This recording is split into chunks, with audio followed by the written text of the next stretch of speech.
नमस्कार। लक्ष्य क्लासेस बालोतरा के यूट्यूब चैनल में आप सभी का स्वागत है। प्यारे विद्यार्थियों, सामाजिक विज्ञान के अंदर कक्षा 7 के इतिहास विषय के बारे में अपन चौथे अध्याय की बातचीत कर रहे थे। इसके संदर्भ में अपन एक क्लास ले चुके जो कि लक्ष्य क्लासेस बालोतरा के यूट्यूब चैनल की प्लेलिस्ट में दी गई है।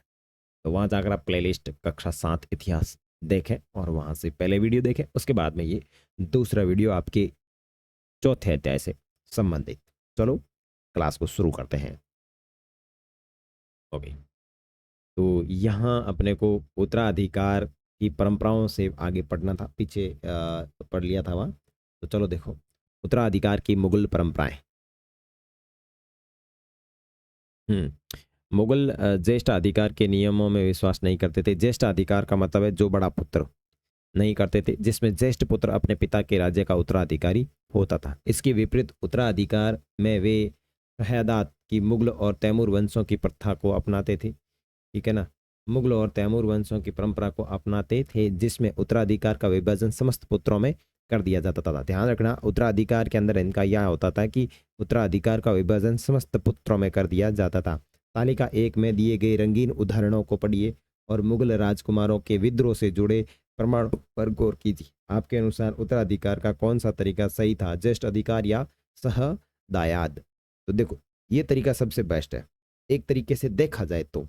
इससे क्या होता है, शांति प्रेम बना रहता है, किसी प्रकार की लड़ाई नहीं होती है। लेकिन एक अच्छे साम्राज्य के लिए या अच्छा साम्राज्य स्थापित करने के लिए जो है वो एक ही व्यक्ति के हाथों में उस पूरे साम्राज्य की बागडोर होनी चाहिए। और पूरी साम्राज्य की बागडोर तब होगी जब उसका ज्येष्ठ अधिकार यानी उसका बाद वाला जो पुत्र है वो बनेगा, यानी बड़ा पुत्र है वो उसके पास में अधिकार होगा तब। तो यहाँ आपसे प्रश्न पूछा जा सकता है कि उत्तराधिकार की परंपराएं क्या थी। तो आपको उत्तराधिकार की परंपरा के अंदर सहदायाद का वर्णन करना है। और इसके अंदर होता यह था कि ये तैमूर और मुगल ऐसी प्रथा अपनाते थे जिसके अंदर उत्तराधिकार का विभाजन जो समस्त पुत्र होते थे उनके अंदर कर दिया जाता था। आगे देखो, राजपूतों के साथ मुगलों की शादियां। जहांगीर की माँ कछवा की राजकुमारी थी। जहांगीर की जो माँ थी वो कछवा की राजकुमारी थी। वह अंबर वर्तमान में जयपुर के राजपूत शासक की पुत्री थी। शाहजहां की माँ एक देखो, जहांगीर की माँ एक कछवा की राजकुमारी थी और वह अंबर वर्तमान जयपुर के राजपूत शासक की पुत्री थी। और उसके बाद में बात करें, शाहजहां की माँ एक राठौड़ राजकुमारी थी। वह मारवाड़ जोधपुर के शासक की पुत्री थी। तो ध्यान रखना कि यहाँ के राजपूतों ने मुगलों के साथ में वैवाहिक संबंध स्थापित किए, जिसके उदाहरण के तौर पर देखें तो जहांगीर की जो माँ है वो कछवा की राजकुमारी है और शाहजहां की जो माँ है वो भी राठौड़ों की एक राजकुमारी थी जो मारवाड़ जोधपुर से संबंधित थे। मुगलों के अन्य शासकों के साथ संबंध। तालिका 1 फिर से देखिए, आप पाएंगे कि मुगलों ने उन शासकों को विरुद्ध लगातार अभियान किए जिन्होंने उनकी सत्ता को स्वीकार करने से इनकार कर दिया। जब मुगल शक्तिशाली हो गए थे तो अन्य कई शासकों ने स्वेच्छा से उनकी सत्ता स्वीकार कर ली। राजपूत इसका एक अच्छा उदाहरण है। अनेकों ने मुगल घराने में अपनी पुत्रियों के विवाह करने करके उच्च पद प्राप्त किए, परंतु कईयों ने इसका विरोध किया। अब देखो, स्थिति ये हो गई थी कि उस जमाने में मुगल जो थे वो पूरे भारत पर अपने पैर फैलाए हुए थे। ठीक है। और वहां पर उन्होंने क्या किया, जो लोग उनकी सत्ता स्वीकार नहीं कर रहे थे तो उनके ऊपर बार बार दबाव बनाया जा रहा था। तो ऐसे दबाव में आकर के कुछ लोगों ने मुगलों से वैवाहिक संबंध स्थापित कर दिया, यानी अपनी पुत्रियों का उनके साथ विवाह कर दिया और खुद उच्च पद पर जाके बैठ गए। लेकिन कुछ ऐसे थे जो अपना ईमान नहीं बेचना चाहते थे और उनसे बार बार युद्ध कर रहे थे या फिर विरोध कर रहे थे इस बात का। ठीक है। आगे देखो, सिसोदिया राजपूत लंबे समय तक मुगलों की सत्ता स्वीकार करने से इनकार कर रहे थे। तो ध्यान रखना, कौन सा राजपूत? सिसोदिया राजपूत लंबे समय तक मुगलों की सत्ता को स्वीकार करने से इनकार करते रहे, परंतु जब वे हारे तो मुगलों ने उनके साथ सम्माननीय व्यवहार किया और उनकी जागीरें वतन जागीर के रूप में वापस कर दी। लेकिन जब हार गए तो मुगल जो थे उनकी पूरी सम्मान के साथ में जितनी भी जमीन वगैरह थी वापस कर दी। पराजित करने परंतु अपमानित न करने के बीच सावधानी से बनाए गए संतुलन की वजह से मुगल भारत के अनेक शासकों और सरदारों पर अपना प्रभाव बढ़ाते गए परंतु इस संतुलन को हमेशा बरकरार रखना कठिन था। एक बार फिर तालिका 1 देखें और गौर करें कि जब शिवाजी मुगल सत्ता स्वीकार करने आए तो औरंगजेब ने उनका अपमान किया था। इस अपमान का क्या परिणाम हुआ? ठीक है, आगे देखो। मनसबदार और जागीरदार। जैसे जैसे साम्राज्य में विभिन्न क्षेत्र समाहित होते गए, वैसे वैसे मुगलों ने तरह तरह के सामाजिक समूहों के सदस्यों को प्रशासन में नियुक्त करना आरंभ कर दिया। शुरू शुरू में ज़्यादा सरदार तुर्की यानी तुरानी थे। ध्यान रखना, जैसे कि अपने पिछले अध्याय में पढ़ा था कि जो ये अलाउद्दीन खिलजी और मोहम्मद तुगलक वगैरह ये जो थे भारत के प्रारंभिक क्या बोलते हैं सुल्तान, उन्होंने ये जो मनसबदार और जो थे इनकी जगह गुलामों को महत्वपूर्ण स्थान दिया, क्योंकि वो गुलामों को अपने बेटे के समान मानते थे। ठीक है, और अब अपन बात कर रहे हैं मुगल साम्राज्य की। तो मुगल जो थे वो एक बहुत बड़े क्षेत्र पर राज कर रहे हैं, क्योंकि 16वीं सदी में और 17वीं सदी में जो भारत के पूरे क्षेत्र के ऊपर उन्होंने अधिकार कर लिया। अब इतने बड़े क्षेत्र में प्रशासन को सही तरीके से चलाने के लिए अच्छे मैनेजमेंट की ज़रूरत है। तो यहाँ शुरू शुरू में ज़्यादातर सरदार तुर्की यानी तुरानी थे, लेकिन अब ये इस छोटे समूह के साथ उन्होंने शासक वर्ग में ईरानियों, भारतीयों, मुसलमानों, अफगानों, राजपूतों, मराठों और अन्य समूहों को सम्मिलित किया, और मुगलों की सेवा में आने वाले नौकरशाह मनसबदार कहलाते थे। तो ध्यान रखना, मुगलों की जो सेवा करते थे या मुगलों की जो हाजिरी उठाते थे, जिन्हें नौकरशाह कहा जाता था, और उनको मुगलों की अंदर या प्रशासन में मनसबदार कहा जाता था। तो ध्यान रखना, मुगलों की सेवा करने वाले नौकरशाही लोग मनसबदार कहलाते थे। मनसबदार शब्द का प्रयोग ऐसे व्यक्तियों के लिए होता था जिन्हें कोई मनसब यानी कोई सरकारी हैसियत अथवा पद मिलता था। यह मुगलों द्वारा चलाई गई श्रेणी व्यवस्था थी, जिसके जरिए पद, वेतन एवं सैन्य उत्तरदायित्व निर्धारित किए जाते थे। यानी मनसबदार का मतलब होता है उन्हें किसी न किसी प्रकार का सरकारी पद दिया जाता था। पद और वेतन का निर्धारण जात की संख्या पर निर्भर करता था। ध्यान रखना, और पद और वेतन कितना मिलेगा वो उसकी जात की संख्या पर निर्भर करता था। जात की संख्या जितनी अधिक होती थी, दरबार में अभिजात की प्रतिष्ठा उतनी ही बढ़ जाती थी। यानी वो कितने लेवल का आदमी है, और उसका वेतन भी उतना ही अधिक होता था। तो ये थोड़ा बहुत ध्यान रखना मनसबदार के बारे में। ठीक है, जो सैन्य उत्तरदायित्व मनसबदारों को सौंपे जाते थे, उन्हीं के अनुसार उन्हें घुड़सवार रखने पड़ते थे। तो उनको जो जैसे कार्य दिए जाते थे उसी के अनुसार उनको घुड़सवार रखने होते थे। यानी इतनी उनको घोड़े रखने होते थे, उतनी की ज़रूरत है उतने ही रखने होते थे। मनसबदार अपने सवारों को निरीक्षण के लिए लाते थे। वे अपने सैनिकों के घोड़ों को दगवाते थे। दगवाते का मतलब है उसके ऊपर ऐसे ठप्पा लगवाते थे, यानी ये घोड़ा हमारा ऐसे, और सैनिकों का पंजीकरण करवाते थे। और इन कार्यवाहियों के बाद उन्हें सैनिकों को वेतन देने के लिए धन मिलता था। मनसबदार अपना वेतन राजस्व, मनसबदार जो थे वो अपना वेतन राजस्व एकत्रित करने वाली भूमि के रूप में पाते थे, जिन्हें जागीर कहते थे, जो तकरीबन इक्ताओं के समान थी। जो अपन ने इक्ता प्रणाली देखी थी ना, मुगलों ने भाई साहब इक्ता प्रणाली शुरू की थी, वो तो इक्ताओं के वो जो आपके प्रारंभिक सुल्तान, दिल्ली के सुल्तान थे, उन्होंने एकता प्रणाली शुरू की थी, वही। ठीक है, अब वापस इधर देखो जात की श्रेणियां। देखो, 5,000 जात वाले अभिजातों का दर्जा 1,000 जात वाले अभिजातों से ऊंचा था। ठीक है ना, ध्यान रखना, 5,000 जात वाले अभिजातों का दर्जा 1,000 जात वाले अभिजातों से ऊंचा था। अकबर के शासनकाल में 29 ऐसे मनसबदार थे जो 5,000 जात की पदवी के थे। औरंगजेब के शासनकाल तक ऐसे मनसबदारों की संख्या 80 हो गई। क्या इसका अर्थ ये हुआ कि राज्य का खर्चा बढ़ गया? यस, खर्चा तो बढ़ा ही है। तो ध्यान रखना, जितनी अधिक ऊंची जात होगी उतनी ही उसकी पेमेंट होती थी। ठीक है ना, तो यहाँ 5,000 जात हाईएस्ट है।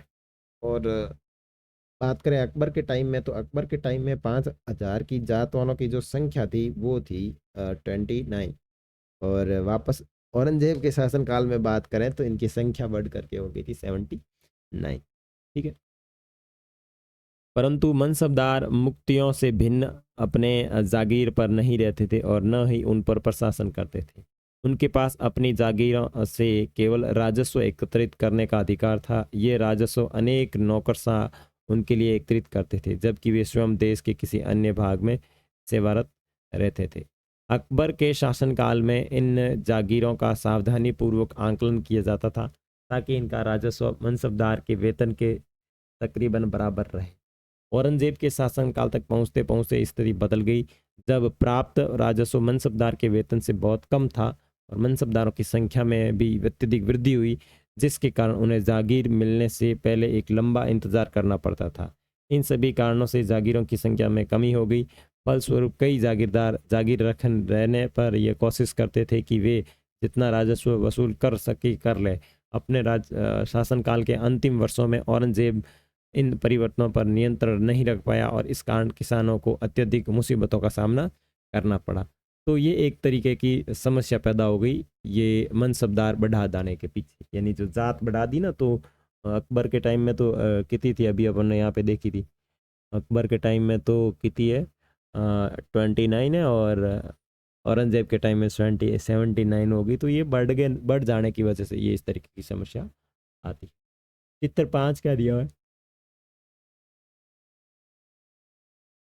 अपने सवारों के साथ एक मनसबदार अभियान पर जा रहे हैं। तो ये घोड़े वगैरह लेकर के अभियान पे जा रहे हैं। उसके बाद में छठा चित्र क्या कह रहा है, शाहजहाँ के राजकाल के एक लघु चित्र के ब्यौरे, जहाँ जहांगीर के समय भ्रष्टाचार को दिखाया गया है। भ्रष्ट अफसर रिश्वत लेते हुए, एक कर अधिकारी गरीब किसान को सजा देते हुए। तो औरंगजेब ने शाहजहाँ ने क्या किया है, शाहजहाँ के राजकाल में एक लघु चित्र के ब्यौरे, जहाँ जहांगीर के समय, जहांगीर के टाइम में किस तरीके से भ्रष्टाचार होता था और रिश्वत लेते हुए दिखाया गया है, और एक अधिकारी जो है वो बेचारा गरीब किसान को मारते हुए दिखाया गया है। ठीक है। जब्त और जमींदार, मुगलों की आमदनी का प्रमुख साधन किसानों की उपज से मिलने वाला राजस्व था। चाहे मुगल होए, चाहे कैसे भी होए, चाहे तुर्की होए, चाहे चंगेज खान होए, इन सब का एकमात्र जो टारगेट था वो किसान थे, किसानों की उपज। अधिकतर स्थानों पर किसान ग्रामीण कुलीन यानी कि मुखिया या स्थानीय सरदारों के माध्यम से राजस्व देते थे। आवाज़ वगैरह क्लियर आ रही है ना? ओके। हाँ, राजस्व देते थे समस्त मध्यस्थों के लिए, चाहे वे स्थानीय ग्राम के मुखिया हो या फिर शक्तिशाली सरदार हो।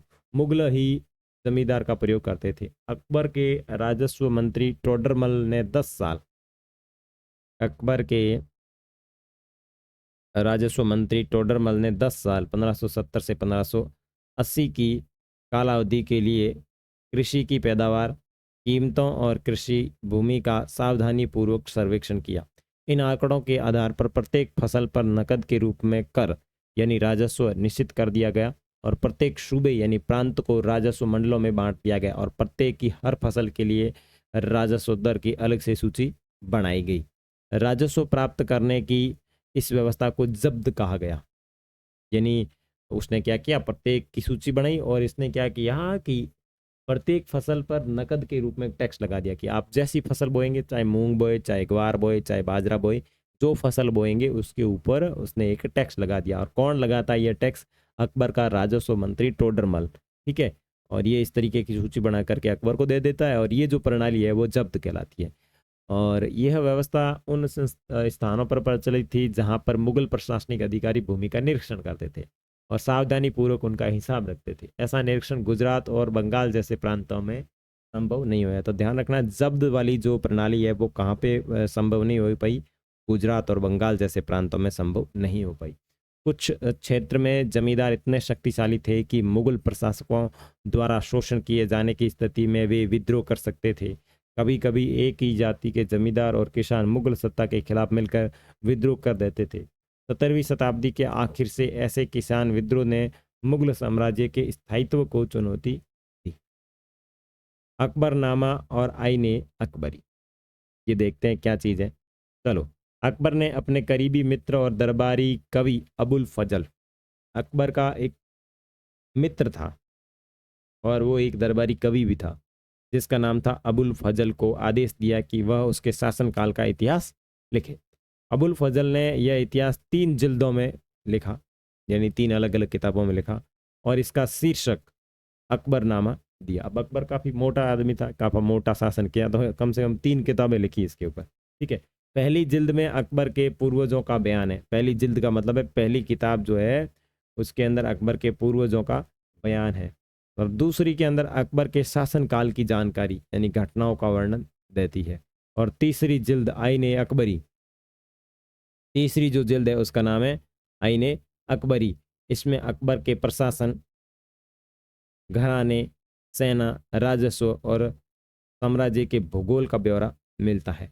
इसमें समकालीन भारत के लोगों की परंपराएं और संस्कृतियों का भी विस्तृत वर्णन है। आईने अकबरी का सबसे रोचक आयाम है विविध प्रकार की चीज़ें, फसलें, पैदावार, कीमती मजदूरी और राजस्व की संख्या की वितरण। अबुल फजल से अकबरनामा लेते हुए अकबर, देखो ये अकबर दे रहा है अबुल फजल को, अकबरनामा दे रहा है, यहाँ पे देखो ये अकबरनामा दे रहा है, ठीक है ना।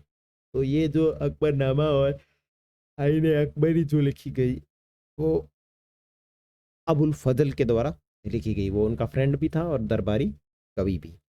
नेक्स्ट, अकबर की नीतियां नजदीक से एक नज़र। प्रशासन के मुख्य अभिलक्षण अकबर ने निर्धारित किए थे और इनका विस्तार वर्णन अबुल फजल की अकबरनामा विशेषकर आईने अकबरी में मिलता है। अबुल फजल के अनुसार साम्राज्य कई प्रांतों में बटा हुआ था जिन्हें सूबा कहा जाता है। सूबों के प्रशासक सूबेदार कहलाते थे, जो राजनीतिक तथा सैनिक दोनों प्रकार के कार्यों का निर्वाह करते थे। राजनीतिक कार्य करते थे और सैनिक कार्य भी करते थे। प्रत्येक प्रांत में एक वित्तीय अधिकारी होता था जिसे दीवान कहते हैं। कानून व्यवस्था बनाए रखने के लिए सूबेदार को अन्य अफसरों का सहयोग प्राप्त था, जैसे कि बख्शी यानी सैनिक वेतनाधिकारी, सदर यानी धार्मिक और धर्मोपदेश के लिए कार्य का बनाया गया मंत्री, फौजदार यानी सेना नायक, और कोतवाल यानी नगर का पुलिस अधिकारी, ये इनकी सहायता करते थे। आगे देखो, जहांगीर के दरवाजा पर नूर जहां का प्रभाव, चलो देखते हैं। मेहरुनिसा ने 1611 से 1611 में विवाह किया। किसने? मेहरुनिसा जहांगीर से 1611 में विवाह करती है, ठीक है।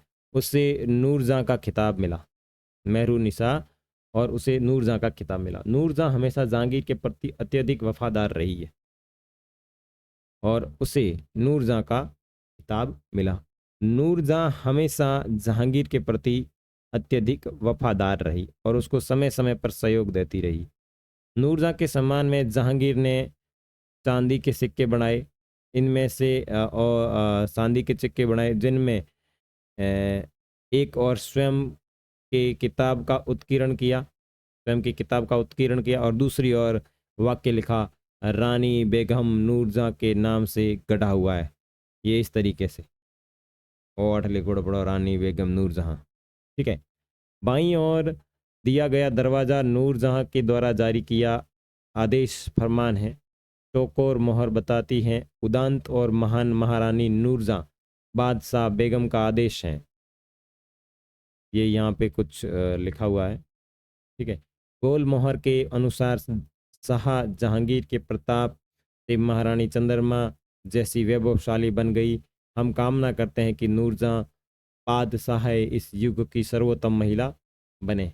तो ये कुछ नहीं है, ये अपनी दिखा रही है और कुछ नहीं, ठीक है ना। तो जहांगीर से विवाह कब हुआ और ये क्या क्या चीज़ें लिखी, ये ध्यान रखना। एक सिक्का चलता था जिसने इसने चांदी के सिक्के बनवाए अपनी लुगाई के चक्कर में, ठीक है ना। चलो, हाँ, अकबर के अभिजात बड़ी सेनाओं का संचालन करते थे और बड़ी मात्रा में राजस्व कर खर्च करते थे। जब तक वे वफादार रहे, साम्राज्य का कार्य सफलतापूर्वक चलता रहा, परंतु 17वीं सदी के अंत तक कई अभिजातों ने अपने स्वतंत्रता ने बुन लिए। साम्राज्य के प्रति उनकी वफादारी उनके निजी हितों के कारण कमजोर पड़ गई थी, ठीक है ना। और ये मधानता शब्द का अर्थ क्या है? मतलब ऐसी व्याख्या कथन जिसके अधिकार पूर्ण कहकर ये आशा की जाए कि उस बिना कोई प्रश्न उठाए उसे स्वीकार कर लिया जाए, ठीक है। 1570 में अकबर जब फतेहपुर सीकरी आया, कौन? अकबर। 1570 में अकबर जब फतेहपुर सीकरी में आया तो उसने उलेमा, ब्राह्मणों और जई स्वीट यानी पादरियों, जई स्वीट पादरियों जो रोमन कैथोलिक थे, और जरदुश्त धर्म के अनुयायियों के साथ धर्म के मामले में चर्चा शुरू की। ये चर्चाएं इबादत खाना में हुई। अकबर की रुचि विभिन्न व्यक्तियों के धर्मों और रीति रिवाजों में थी। इस विचार विमर्श से अकबर की समझ बनी कि जो विद्वान धार्मिक रीति और मधानता पर बल देते हैं, मधानता का अर्थ अपने ऊपर देख चुके, वे अक्सर एक कट्टर होते हैं। उनकी कट्टर का मतलब बिल्कुल एक निष्पक्ष, उसी के ऊपर। उनकी शिक्षाएं प्रजा के बीच विभाजन और असामंजस्य पैदा करती है। ये अनुभव अकबर को सुलह कुल, सर्वत्र शांति सर्वत्र शांति के विचार की ओर ले जाए। सहिष्णुता की यह धारणा विभिन्न धर्मों के अनुयायियों में अंतर नहीं करती थी, अपितु इसका केंद्र बिंदु थी नीति शास्त्र की एक व्यवस्था जो सर्वत्र लागू की जा सकती है और इसमें केवल सच्चाई, न्याय और शांति पर बल दिया जाता। तो अकबर जो था वो धार्मिक मामलों में बहुत इंटरेस्ट लेता था, और धार्मिक मामलों में इंटरेस्ट लेने के लिए वो बहुत सी चीज़ें भी करता है अपने साम्राज्य के अंदर। जैसे देखो, इबादत खाना में अकबर विभिन्न धर्मों के विद्वानों के साथ में चर्चा करता हुआ, अकबर को यूं बड़ा इंटरेस्ट आता था कि ये धर्म में ये होता है, ये ऐसे होता है, यूं। आगे देखो, अबुल फजल ने सुलह कुल के विचार पर आधारित शासन दृष्टि बनाने में अकबर की मदद की। सुलह कुल में इस विचार पर आधारित है कि शासन दृष्टि बनाने में अकबर की मदद की। शासन के इस सिद्धांत को जहांगीर और शाहजहां ने भी अपनाया। अब ये सुलह कुल क्या है देखते हैं। अकबर की सुलह कुल की नीति का उनके पुत्र जहांगीर ने इस प्रकार वर्णन किया। ईश्वरीय अनुकंपा,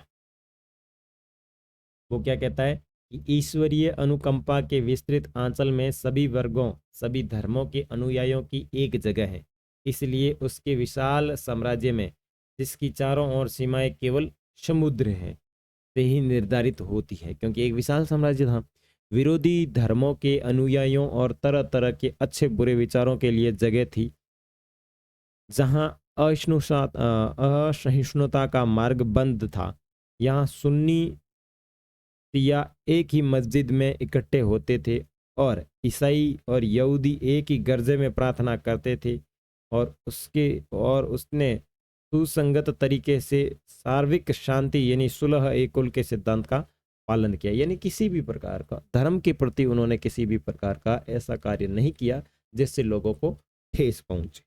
ठीक है, आगे देखते हैं। 17वीं शताब्दी में और इसके पश्चात मुगल साम्राज्य की प्रशासनिक और सैनिक कुशलता के फलस्वरूप आर्थिक और वाणिज्यिक समृद्धि में वृद्धि हुई। ठीक है, विदेशी यात्रियों ने इसे वैसा धनी देश बताया जैसा कि किस्से कहानियों में वर्णित होता रहा है कि भारत सोने की चिड़िया है, भारत ऐसे हैं, भारत यूं है, वो सारी चीजें यहाँ थी। परंतु यही यात्री इसी प्रचुरता के साथ मिलने वाली दरिद्रता को देखकर विस्मित रह गए। सामाजिक असमानताएं साफ दिखाई पड़ती है। जहां शाहजहां के शासनकाल के 20वें वर्ष के दस्तावेजों से हमें पता चलता है कि ऐसे मनसबदार जिनको उच्चतम पद प्राप्त था, कुल 8000 में से 445 ही थे। कुल मनसबदारों की एक छोटी संख्या 5.6% को ही साम्राज्य के अनुमानित राजस्व का 61.5% स्वयं उनके समारोह के वेतन के रूप में दिया जाता था। तो ये स्थिति काफ़ी खराब हो चुकी थी। मुगल सम्राट और उनके मनसबदार अपनी आय का बहुत बड़ा भाग वेतन और वस्तुओं पर लगा देते थे। इस खर्चे से शिल्पकारों और किसानों को लाभ होता था, चूंकि वे वस्तुओं और फसल की पूर्ति करते थे। परंतु राजस्व का भार इतना था कि प्राथमिक उत्पादकों, किसान और शिल्पकारों के पास निवेश के लिए बहुत कम धन बचता था। इनमें से तो जो बहुत गरीब थे, मुश्किल से ही अपना पेट भर पाते थे। उत्पादन शक्ति बढ़ाने के लिए अतिरिक्त संसाधनों में, औजारों और अन्य वस्तुओं में निवेश करने की बात तो सोचने भी नहीं सकते थे, वो सोच भी नहीं सकते थे। ठीक है ना। ऐसी अर्थव्यवस्था में ज़्यादा धनी किसान, शिल्पकारों के समूह, व्यापारी और महाजन ज़्यादा लाभ उठाते थे। मुगलों के कुलीन वर्गों के हाथों में बहुत धन और संसाधन थे, जिनके कारण 17वीं सदी के अंतिम वर्षों में वे अत्यधिक शक्तिशाली हो गए। जैसे जैसे मुगल सम्राट की सत्ता पतन की ओर बढ़ गई, वैसे वैसे भिन्न क्षेत्रों में सम्राट के सेवक स्वयं ही सत्ता की शक्तिशाली केंद्र बनने लगे। इनमें से कुछ नए वंश स्थापित किए और हैदराबाद एवं अवध जैसे प्रांतों में अपना नियंत्रण जमाया। यद्यपि वे दिल्ली के मुगल सम्राट को स्वामी के रूप में मान्यता देते रहे। तथापि 18वीं शताब्दी तक साम्राज्य के कई प्रांत अपनी स्वतंत्र राजनीतिक पहचान बना चुके थे। इनके बारे में हम 10वें अध्याय में विस्तार पूर्वक पढ़ेंगे। ओके, राजा और रानियां। उसके बाद में आपके अभ्यास प्रश्न आएंगे, तो अभ्यास प्रश्न में करेंगे बाद की क्लास में। तो सब इस पढ़ लेते हैं, इसे पढ़ लेते हैं पहले। 16वीं सदी में मुगलों के लगभग समकालीन संसार के विभिन्न भागों में कई महान राजा रानियां थे। इनमें ओटोमान तुर्की के सुल्तान सुलेमान, जो 1520 से 1566 तक शामिल थे। इस उसके राज में ओटोमन राज्य का विस्तार यूरोप की ओर हुआ। उसने हंगरी को अपने राज्य के साथ मिला लिया, ऑस्ट्रिया को घेर लिया। उसकी फौजों ने बगदाद और इराक को भी हथिया लिया था। मोरक्को तथा अफ्रीका का बहुत हिस्सा ओटोमन। अब बताओ, अफ्रीका से कौन सा व्यक्ति आया था? मोरक्को से। बताओ, पिछले अध्याय में अपन ने पढ़ा था मोरक्को अफ्रीका से भारत के अंदर कौन सा यात्री आता है, ठीक है ना। बहुत सा हिस्सा ओटोमन सत्ता का मानना था। सुलेमानों ने ओटोमन नौसेना का पुनर्गठन किया।